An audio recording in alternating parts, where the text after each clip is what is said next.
एक शांत लेकिन रहस्यमयी गांव विलासपुर। सुबह का समय। दूर से गांव के दृश्य पर जूम इन। धुंध में लिपटे कच्चे घर, पेड़ और एक महिला तुलसी के आगे दीपक जला रही है। विलासपुर एक शांत गांव, पर हर शांत जगह के पीछे छुपा होता है कोई राज। एक ऐसा राज जिसने कई जिंदगियां निगल लीं। ओ राजू, कहाँ मर गया सुबह सुबह? न काम करता है न काज, बस गांव में इधर उधर मंडराता रहता है। अरे माँ, दुनिया घूमने में भी कुछ सीख मिलती है।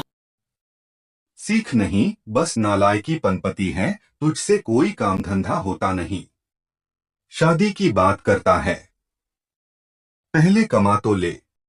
ओ रानी, कहाँ जा रही हो? ठहर तो जाओ, मेरे तरफ तो देख लिया करो, मैं कब से तुम्हारा इंतजार कर रहा हूँ। आवारा लफगे कहीं का कोई काम धंधा करता नहीं। आपको देखता हूँ, आपसे शादी करना चाहता नहीं, हूँ। अपनी चेहरा कभी आईने में देखा है तो? देखा तो बहुत बार है, पर चेहरा बार बार देखने को मन करता है। तुम लफगों के मुंह कौन लगना चाहे, मैं यहाँ से जाती। गांव की पगडंडी। दोपहर। राजू और उसका दोस्त मिलते हैं। राजू का दोस्त मुकेश। अरे राजू भाई, वो सुनना क्या कह रही थी? ते हुए कुछ नहीं यार, मैंने उसे प्रपोज किया, लेकिन फिर भी गुस्से में चली गई। कर राजू भाई, गांव में लोग कहते हैं कि सुमना के ऊपर किसी बुरी आत्मा का साया है। कुछ लोगों ने उसके उल्टे पांव भी देखे हैं। तू भी ना मुकेश, इतनी सुंदर लड़की को चुड़ैल बता रहा है। मैं तो उसी से शादी करूंगा। राजू वाहन से चला जाता है।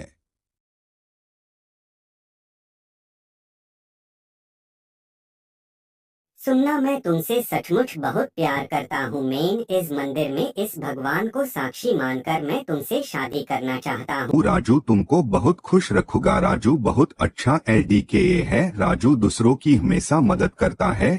ठीक है, मैं तुमसे शादी करने को तैयार हूँ। तैयार हूँ। राजू सुमना से शादी कर लेता है। राजू सुमना को अपने घर लेकर आता है। राजू, तुमने माँ बाप के बिना शादी करके अच्छा नहीं किया। अरे रहने दो, भाग्यवान राजू अब बड़ा हो गया है, अपना फैसला खुद कर सकता है। वैसे तो लड़की बहुत सुंदर है, इन दोनों को अब आराम करने दो। राजू अपने कमरे में सुमना को ले जाता है। राजू और सुमना सो जाते हैं। रात के 12 उठ जाती है। उठकर वह बिस्तर पर बैठ जाती है। वह खड़ी हो जाती है। अचानक वह अपने रूप में आ जाती है। सुमना घर से बाहर निकल जाती है। वह एक तांत्रिक के पास एक गुफा में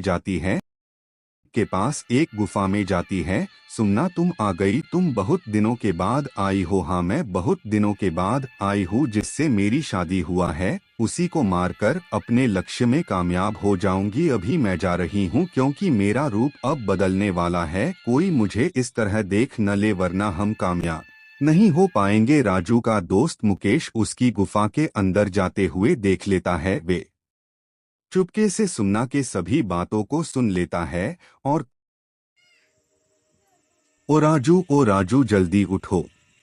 है राजू भाई, जिसका हमें डर था वही हुआ। क्या बात है मुकेश भाई, तू इतना डर क्यों रहे हो? कहाँ था ना राजू, सुमना चुड़ैल है। सच में आज मैंने उसे अपनी आंखों से देखा है। गुफा में जाते हुए वहाँ मैंने उसकी सभी बातों को सुन लिया। अमावस्या के दिन वह तुम्हें मारने का प्लान बना रही है। नहीं मुकेश, ऐसा नहीं हो सकता। सुमना ऐसी नहीं है। सुमना अभी आई नहीं है, मैं तुरंत वहाँ से डर कर भाग गया। डर के? हाँ, तुम ठीक कर रहे हो। सुमना तो घर पर नहीं है कहीं। हमें यहाँ देख न ले, नहीं तो बहुत दिक्कत हो जाएगा। मुकेश अपने घर चला जाता है। राजू अपने बिस्तर पर सोने का नाटक करता है। कुछ समय के बाद वहाँ सुमना आ जाती है। राजू के पास ही सो जाती हैं। सुबह होते ही राजू सुमना से पूछता है, सुमना तुम इतनी रात को कहाँ गई थी? तुम्हारे पास तो थी। सुमना राजू को बातों में डालकर किचन में चली जाती है। अरे बहू, तुम बहुत जल्दी उठ गई हो और किचन का कार्य भी करने लगी। अब से मैं ही सारा काम करूंगी। माँ जी, अब बस आप आराम करें। माँ जी सुना घर का सारा काम जल्दी से खत्म कर लेती है। दोस्त मुकेश के पास जाता है। मुझे कुछ समझ में नहीं आ रहा कि मैं क्या करूं। राजू तुम एक काम करो, घड़ी में रात 12 बजे सुमना अपनी असली रूप में प्रकट होती है। तुम सोना मत राजू, मैं हमेशा तुम्हारे साथ हूँ। शून्य बजता है, राजू नाटक करके सोया रहता है। सुमना अपनी असली रूप में आ जाती है और वह गुफा की तरफ जाने लगती है। केश गुफा के पास जाते हैं, सुमना को वहां पर देखते हैं। तांत्रिक के पास बैठकर हवन करती है। तांत्रिक कहता है कुछ दिन और इंतजार करना पड़ेगा। राजू और मुकेश घर चले जाते हैं। सुबह होते ही राजू मुकेश के पास जाता है। भाई मुझे क्या करना चाहिए? मैं भी एक अच्छी तांत्रिक को जानता हूँ। राजू और मुकेश घने जंगल में एक कुटिया में साधु बाबा रहते हैं, उन्हीं के पास वे दोनों जाते हैं। साधु बाबा राजू को देखते ही उसके सभी समस्याओं को बताने लगते हैं। साधु बाबा कहते हैं वह लड़की बहुत खतरनाक चुड़ैल है, अमावस्या को तुम्हारा बलि चढ़ाना चाहती है। वह लड़की अब साधारण चुड़ैल नहीं है। बहुत समय पहले लड़की के घर वाले उसे लड़की को घर में जला दिया था। वह लड़की की आत्मा जंगल में भटक रही थी। वही उसे एक तांत्रिक मिला जिसने उसे एक चुड़ैल की ताकत दी और कहा अगर तू किसी सच्चे प्रेम करने वाले इंसान की बाली देगी तो तुझे अमरता और अपार शक्ति मिलेगी। सुमना ने अपनी सुंदरता से कई लोगों को फंसाया पर किसी का प्यार सच्चा नहीं था। जब राजू उसकी जिंदगी में आया और उससे शादी की, सुमना को पहली बार जब किसी का सच्चा प्रेम मिला, तांत्रिक ने कहा यही समय है, इसी के बाली से तू पूर्ण शक्ति पाएगी। अमावस्या की रात, गहरा जंगल, गुफा के पास। काली अमावस की रात है।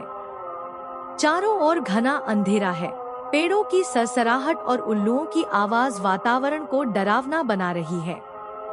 तांत्रिक अपनी गुफा में मंत्रोच्चार कर रहा है। सुमना चुड़ैल के रूप में सामने बैठी है। आंखें लाल, बाल बिखरे, चेहरा विकराल। तांत्रिक गर्जन करते हुए, आज की रात पूर्ण है। यह रात बलि की है, जब राक्षसी शक्तियां अपने चरम पर होती हैं। तैयार हो जा सुमना, बलिदान पूरा कर और अमरत्व प्राप्त कर। सुमना हंसते हुए, हाँ, आज राजू की बलि देकर मैं मुक्त हो जाऊंगी। कोई मुझे नहीं रोक सकता, कोई नहीं।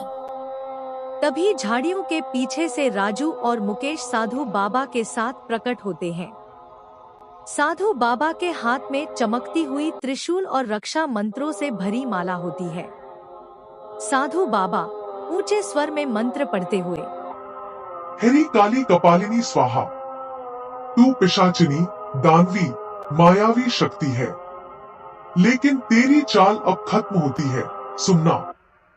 सुमना गुस्से में दहाड़ती है, तुम लोग मुझे नहीं रोक सकते। राजू मेरा है, उसकी आत्मा मेरी है। राजू कड़ाई से, नहीं सुमना, तुम जो भी थी, अब तुम्हारा कोई स्थान इस दुनिया में नहीं है। जिस प्यार का नाटक तुमने किया वह झूठ था, अब इसका अंत होगा। साधु बाबा तेजी से मंत्र पढ़ते हैं और त्रिशूल से अग्नि रेखा बनाते हैं। सुमना जलती हुई उस रेखा से टकराती है और चीखने लगती है। उसका शरीर कांपता है, विकराल चेहरा गलने लगता है। सुमना चीखते हुए, नहीं, नहीं, मुझे अमरत्व चाहिए था, मुझे बस मुक्ति चाहिए थी। साधु बाबा, तू मुक्ति की अधिकारी नहीं है चुड़ैल, जा वापस वहीं। मुझे बचाओ, मैं मरना नहीं चाहती। भयंकर चीख के साथ सुमना की आत्मा धुएं में बदल जाती है और गुफा की आग बुझ जाती है। चारों ओर सन्नाटा छा जाता है। तांत्रिक डरकर भागने की कोशिश करता है, लेकिन साधु बाबा एक मंत्र पढ़ते ही उसे पत्थर बना देते हैं। साधु बाबा, अब इसका अंत हो गया है, पर याद रखो, बुराई जब भी लौटेगी, सच्चा साहस और विश्वास उसे हर बार मिटा देगा। राजू और मुकेश एक दूसरे की ओर देखते हैं, आंखों में राहत और हल्की सी उदासी।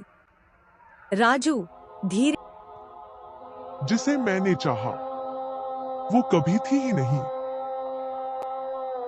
तू बच गया दोस्त, यही बहुत है। तीनों जंगल से बाहर निकल जाते हैं।